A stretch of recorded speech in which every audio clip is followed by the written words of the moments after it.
Dover Beach by Matthew Arnold. This is part 2 of the presentation.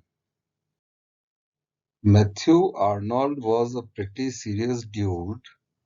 He believed in the power and beauty of art with a capital P and was all about the value of really understanding the past and the great tradition of literature.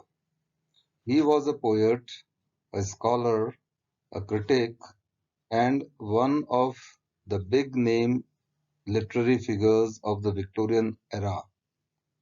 Sounds like the recipe for a great career, right? But he was also living in an uncertain time. The winds of change were blowing, and he lets us hear them whipping by in his poetry. See, in the decades before he wrote this poem, England had gone through rapid industrialization, which in many ways upended a way of life that had been stable for centuries. The British Empire was beginning to expand its reach across the globe, and the conflicts that would come with that expansion were picking up steam as well. In other words, Arnold was a man on the brink between the old world and the new, right on the edge of the modern era, and he has a really cool visionary sense of what that means. Dover Beach is one of his most famous poems, although he wrote many more. It's still included in anthologies and memorized by school kids today, almost 150 years after it was published in 1867. Why that staying power? Well, we think this poem does a brilliant job of capturing just how lonely it can be to live in the modern world. You know what we are talking about. As family ties rupture, as old systems of faith diminish, it's easy to feel as if we have been abandoned on a darkling plain, line 35, without friends or hope. What's cool about this poem is that it both describes this suffering and helps to make it better. It tackles the pain and the uncertainty of living in the modern world, but does it in any way that leaves us feeling like poetry can still matter even in our times. In that way, Arnold fuses the literary tradition he loved with the new world that he could see coming, the one we are living in right now. One night, the speaker of Dover Beach sits with a woman inside a house, looking out over the English Channel near the town of Dover. They see the lights on the coast of France just 20 miles away, and the sea is quiet and calm. When the light over in France suddenly extinguishes, the speaker focuses on the English side, which remains tranquil.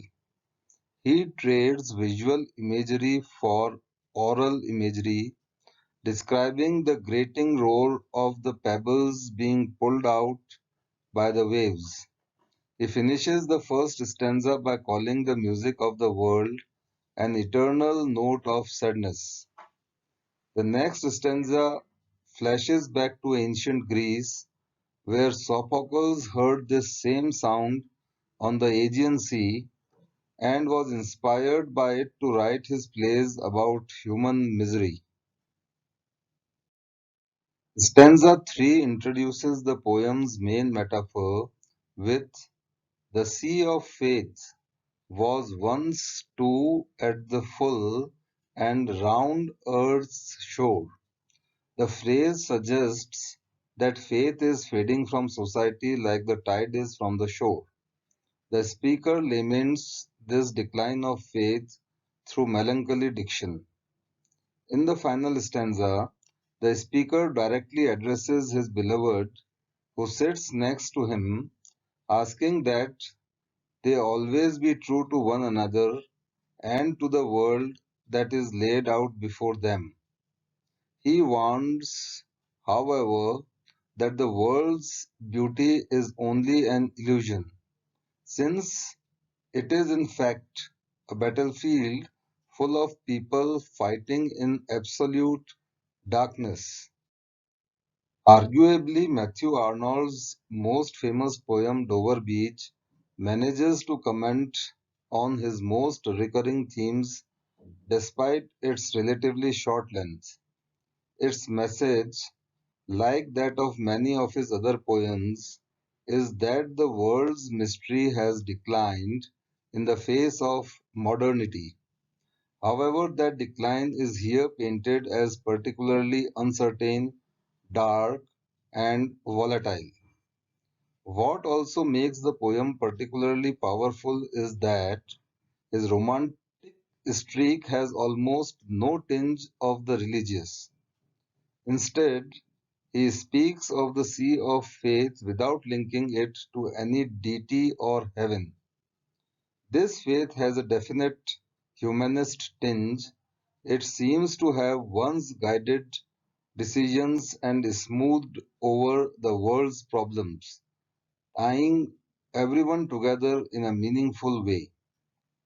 It is no accident that the site inspiring such reflection is that of untouched nature, almost entirely absent from any human involvement. In fact, the speaker's true reflection begins once the only sign of life, the light over in France, extinguishes. What Arnold is expressing is an innate quality, a natural drive towards beauty. He explores this contradiction through what is possibly the poem's most famous stanza, that which compares his experience to that of Sophocles. The comparison could be tried if the point were merely that someone long before had appreciated the same type of beauty that he does. However, it is poignant because it reveals a darker potential in the beautiful.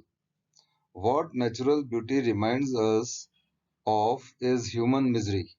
Because we can recognize the beauty in nature but can never quite transcend our limited natures to reach it, we might be drawn to lament as well as celebrate it. The two responses are not mutually exclusive. This contradictory feeling is explored in many of Arnold's poems. The Scholar Gypsy and A Dream are two examples. And he shows in other poems an instinct towards the tragic, the human inability to transcend our weakness. An example would be Consolation, which presents time as a tragic force. Thus, the allusion to Socrates, a Greek playwright celebrated for his tragedies, is particularly apt. Such a dual experience between celebration of and lament for humanity is particularly possible for Arnold, since mankind has traded faith for science following the publication of On the Origin of Species and the Rise of Darwinism. Ironically, the tumult of nature out on the ocean is nothing compared to the tumult of this new way of life. It is this latter tumult that frightens the speaker, that has him beg his lover to stay true to him. He worries that the chaos of the modern world will be too great, and that she will be shocked to discover that even in the presence of great beauty like that outside their window, mankind is gearing up for destruction. Behind even the appearance of faith is the new order, and he hopes that they might use this moment to keep them together despite such uncertainty. The poem epitomizes a certain type of poetic experience in which the poet focuses on a single moment in order to discover profound depths. Here, the moment is the visceral serenity the speaker feels in studying the landscape and the contradictory fear that that serenity then leads him to feel. To accomplish that end, the poem uses a lot of imagery and sensory information. It begins with the most visual depictions describing the calm sea, the fair moon, and the lights in France across the channel. The cliffs of England stand glimmering and vast.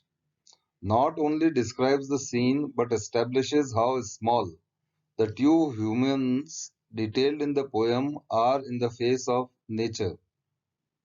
Perhaps most interestingly, the first stanza switches from visual to auditory descriptions, including the grating roar and tremulous cadence slow. The evocation of several senses fills out the experience more and creates the sense of an overwhelming and all-encompassing moment. The poem also employs a lot of enjambment, the poetic technique of leaving a sentence unfinished on one line to continue and finish it on the next. The effect is to give the poem a faster pace. The information hits us in rapid succession, forming a clear picture in our minds little by little. It also suggests that Arnold does not wish to create a pretty picture meant for reflection.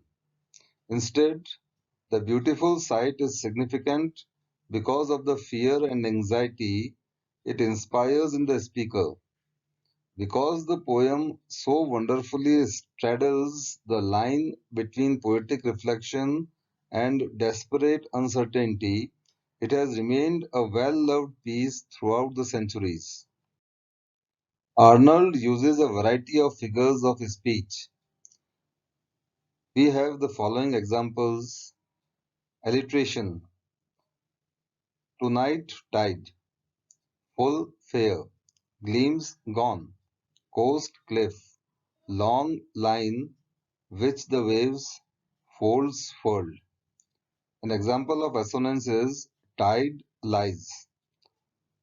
Another example of paradox and hyperbole is grating. The metaphors used in this poem are the following: which the waves draw back and fling.